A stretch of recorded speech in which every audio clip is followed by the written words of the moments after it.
ഈശോ മിശിഹായ്ക്ക് സ്തുതിയായിരിക്കട്ടെ.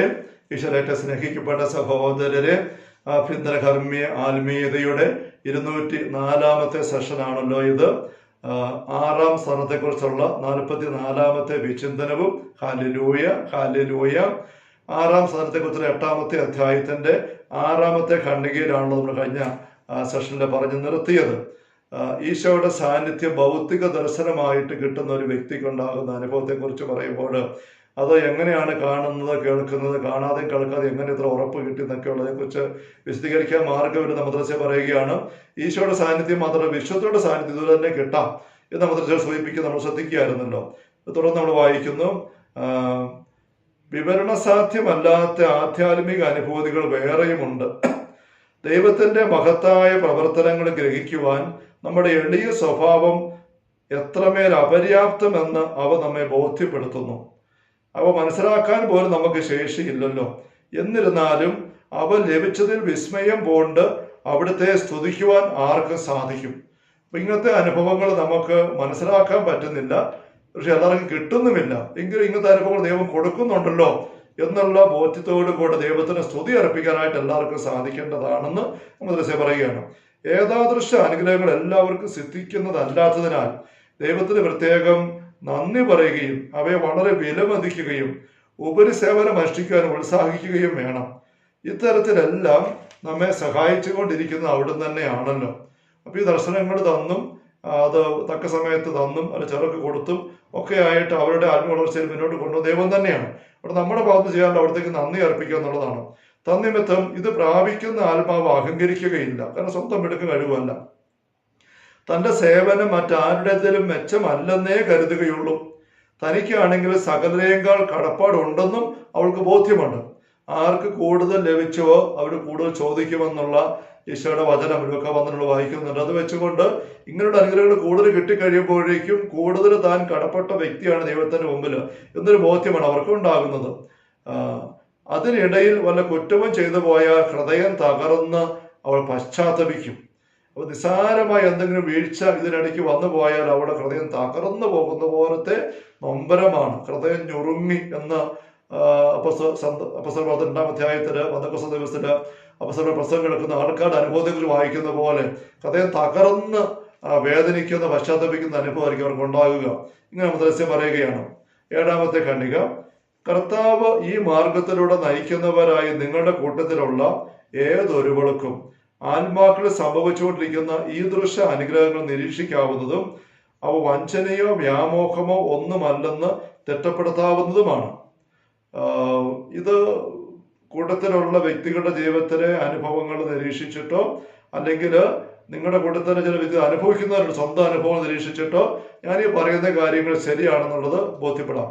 എന്നാൽ മേൽ പ്രസ്താവിച്ചതുപോലെ അവ പിശാചിൽ നിന്നാണെങ്കിൽ അത്ര അധികം ദീർഘിക്കുകയോ ആത്മാവിനെ അത്രമാത്രം പുരോഗമിപ്പിക്കുകയോ അത്രയേറെ സമാധാനം നൽകുകയോ സാധ്യമല്ലെന്നത്രേ എനിക്ക് തോന്നുന്നത്. അപ്പൊ ഒരിക്കൽ കൂടി മദ്രസ പറയുന്നത് പിശാചിൽ എന്നുള്ളതല്ല. കാരണം ഇത്ര അധികമായ സമാധാനവും തീഷ്ണതയും ദീർഘമായി നിലനിൽക്കത്തക്ക രീതിയിൽ ഉണ്ടാക്കാനായിട്ട് പിശാചിന് ഒരിക്കലും സാധിക്കുകയില്ല. ആ അധമ അരൂപി അങ്ങനെ നന്മ ചെയ്യുക പതിവില്ല. വിചാരിച്ചാൽ തന്നെ അവന് സാധ്യവുമല്ല. അവനങ്ങനെ നന്മ ചെയ്യാന്നുള്ള അവന്റെ സ്വഭാവമല്ല. ഇനി വിചാരിച്ചാൽ തന്നെയും അവന് സാധ്യമല്ല. കാരണം അവനില്ലാത്ത നന്മ സമാധാനം മറ്റും അവർക്ക് കൊടുക്കാൻ പറ്റുകയല്ലോ. ചിലപ്പോൾ പെട്ടെന്ന് ആത്മപ്രശംസയുടെ മറ്റുള്ളവരെക്കാൾ മെച്ചമാണെന്ന ഒരു ആത്മപ്രശംസയുടെ ഭാവം ആത്മാവിൽ തോന്നിയേക്കാം.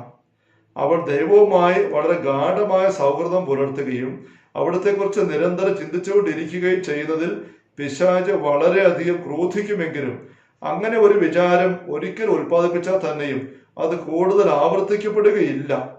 അപ്പൊ പിശാച് വേണമെങ്കിൽ ഇങ്ങനത്തെ ചിന്തയിട്ട് കൊടുക്കാം, നീ കുറച്ച് കേവപ്പെട്ട ആളാണ്, നീ വലിയ പുണ്യത്തെ വളർന്ന ആളാണ്, ആത്മീയ വളർച്ച പ്രാപിച്ച ആളാണെന്നുള്ള ഒരു ചിന്ത അവൻ വേണമെങ്കിൽ ബലമായിട്ട് ഇടിച്ചു കയറ്റുന്ന പോലെ അല്ല അടിച്ചു കയറ്റുന്ന പോലെ മനസ്സിലേക്കിട്ട് കൊടുത്തേക്കാൻ ചിലപ്പോൾ. എങ്കിൽ പോലും അത് അങ്ങനെ നിലനിൽക്കുന്ന ചിന്തയായിട്ട് നിൽക്കാനായിട്ട് പറ്റുകയില്ല. കാരണം ദൈവം അത് അനുവദിക്കുകയില്ല. മദ്രസ പറയുന്നത് ദൈവം വിശ്വസ്തനാണല്ലോ. തന്നെ പ്രസാദിപ്പിക്കുവാനും തന്റെ സ്തുതിക്കും മഹിമയ്ക്കും വേണ്ടി ആത്മബലി അർപ്പിക്കുവാനും അല്ലാതെ മറ്റൊന്നും ആഗ്രഹിക്കാത്ത ആത്മാവിന്റെ മേൽ അവന് കൂടുതൽ സ്വാതന്ത്ര്യം അവിടുന്ന് അനുവദിക്കുമോ? അപ്പം പിശാചിന് അത്ര സ്വാതന്ത്ര്യം ദൈവം കൊടുക്കുകയല്ല ഇങ്ങനെയുള്ളൊരു ആത്മാവിന്റെ മേൽ. ആത്മാവിന്റെ പ്രത്യേകത എന്താണ്? ദൈവത്തെ പ്രസാദിപ്പിക്കുക, ദൈവത്തിന്റെ സ്തുതിക്കും മഹിമയ്ക്കും വേണ്ടി സ്വയം പൂർണ്ണമായിട്ട് ബലിയായിട്ട് തീരുക. ഈ ആഗ്രഹം വെച്ച് മാത്രം നീങ്ങുന്ന ഒരു ആത്മാവിനെ അങ്ങനെ ചുമ്മാ തകർക്കത്തക്ക രീതിയിൽ, വഴിതെറ്റിക്കത്തക്ക രീതിയിൽ കലക്കാനായിട്ട് ദൈവം സാത്താനെ അനുവദിക്കുകയില്ല. നമ്മൾ സാത്താന്റെ പ്രവർത്തനങ്ങൾ വെച്ച് മനസ്സിലാക്കുക. പിതാക്കന്മാർ പറഞ്ഞ കാര്യമുണ്ട്, സാധാരണ ഉള്ള ഇടപാട് പിശാച് നടത്തുന്ന എപ്പോഴും പ്രലോഭിപ്പിക്കുക, വഴിതെറ്റിക്കാൻ നോക്കുക എന്നുള്ള പ്രക്രിയയിലൂടെയാണ്. അസാധാരണ ഇടപെടലാണ്, അസാധാരണ പ്രവർത്തനങ്ങളായിട്ട് നമ്മൾ മനസ്സിന്റെ മേലുള്ള ആക്രമണം, അല്ലെങ്കിൽ പൈശാചിക പീഡ, ശാരീരികമായുള്ളത്, വസ്തുക്കളുടെ മേലുള്ളത്, പൊസഷൻ, ഇതൊക്കെ വരുന്നത്. അങ്ങനെയുള്ള അസാധാരണ ഇടപെടലുകൾ ഏതെങ്കിലും വ്യക്തിയുടെ പക്കൽ പിശാചിന് ചെയ്യാൻ സാധിക്കണമെങ്കിൽ ദൈവത്തിന്റെ അനുവാദം വേണം, അല്ലെങ്കിൽ ആ ഒരു വ്യക്തി അറിഞ്ഞുകൊണ്ട് സാത്താന്റെ പക്കൽ തന്നെ തുറന്നു കൊടുക്കാൻ ഇടപെടണം. ഇത് രണ്ടും ഈ ആത്മീയ വ്യക്തികളുടെ കാര്യത്തിൽ സംഭവ്യമല്ല എന്നാണ് മദ്രസ അവിടെ സൂചിപ്പിക്കുന്നത്. അവന്റെ തന്ത്രങ്ങളിൽ നിന്നെല്ലാം അവളെ സ്വതന്ത്രയാക്കുവാൻ അവിടുന്ന് ഒട്ടും താമസം വരുത്തുകയുമില്ല. സാത്താൻ എന്തെല്ലാം കെണി ഒരുക്കിയാലും അതിന് ആ തന്ത്രങ്ങളിൽ നിന്നെല്ലാം സംരക്ഷിച്ചുകൊണ്ട് അദ്ദേഹം പ്രത്യേകമായ ശ്രദ്ധ ഈ ആത്മാവിന്റെ കാര്യത്തിൽ എടുക്കുക തന്നെ ചെയ്യും. 8-ാമത്തെ ഖണ്ഡിക, ആകയാൽ എൻ്റെ തീരുമാനം ഇതാണ്, ഞാൻ ഇതിൽ ഉറച്ചു നിൽക്കുകയും ചെയ്യും. ആത്മാവ് മേൽ വിവരിച്ചതുപോലെ വ്യാപരിക്കുന്നതിനിടയിൽ ഈ വിശിഷ്ട അനുഗ്രഹം പിൻവലിക്കപ്പെടുകയാണെങ്കിൽ അതിൻ്റെ അഭാവത്തിൽ നിന്ന് പോലും പ്രയോജനമുണ്ടാക്കുവാൻ നമ്മുടെ കർത്താവ് കരുതിക്കൊള്ളും. ദൈവം പ്രത്യേകമായിട്ട് തരുന്നൊരു കൃപാവരമാണ് ഈ ഭൗതിക ദർശന അനുഭവം.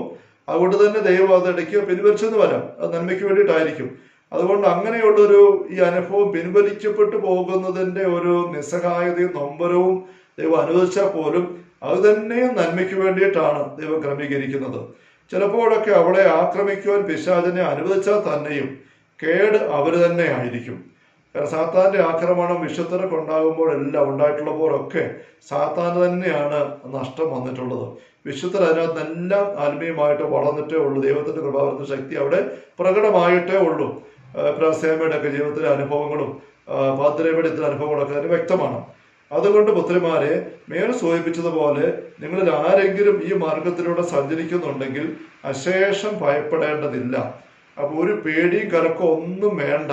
എന്തെല്ലാം കാര്യം ഇച്ചിരി ശങ്ക പോലെയോ തീർച്ചയില്ലായ്മ പോലെയോ ഈ അനുഭവം വരുന്നു പോകുന്നു, നമ്മുടെ കഷ്ട നിയന്ത്രണത്തിലല്ലോ തോന്നുന്നോ, സാത്താന്റെ ഉദരം എന്ത് വായിക്കോട്ടെ, അശേഷം ഭയപ്പെടേണ്ട കാര്യമില്ല. നമ്മൾ ഉറപ്പ് പറയുകയാണ്. ശങ്കയും നല്ല കരുതലും ഉണ്ടായിരിക്കുന്നത് നല്ലത് തന്നെ. അല്പം ശങ്ക വേണം, നല്ല കരുതൽ വേണം. അല്പം ശങ്കയുണ്ടെങ്കിൽ നമ്മൾ സൂക്ഷിച്ചുകൊള്ളും. അമിതമായ ആത്മവിശ്വാസം അപകടത്തെ കൊണ്ട് ചാടിക്കാൻ സാധ്യതയുണ്ട്. അപ്പൊ അല്പം ശങ്കയും കരുതലും ഉണ്ടായിരിക്കട്ടെ. ഇത്ര ഉന്നതമായ വിശേഷഫലം ലഭിച്ചല്ലോ എന്ന് ദുരഭിമാനം പുലർത്തരുത്. ആ ചിന്ത സാത്താൻ ഇട്ട് തരാൻ നോക്കും, അത് പക്ഷെ ഒരിക്കലും നമ്മൾ എടുക്കരുത്. ഇത്ര ഉന്നതമായ ഒരു അനുഭവം എനിക്ക് കിട്ടിയല്ലോ എന്നുള്ള ചിന്ത ഒരു ദുരഭിമാനമായിട്ട് മാറരുത്.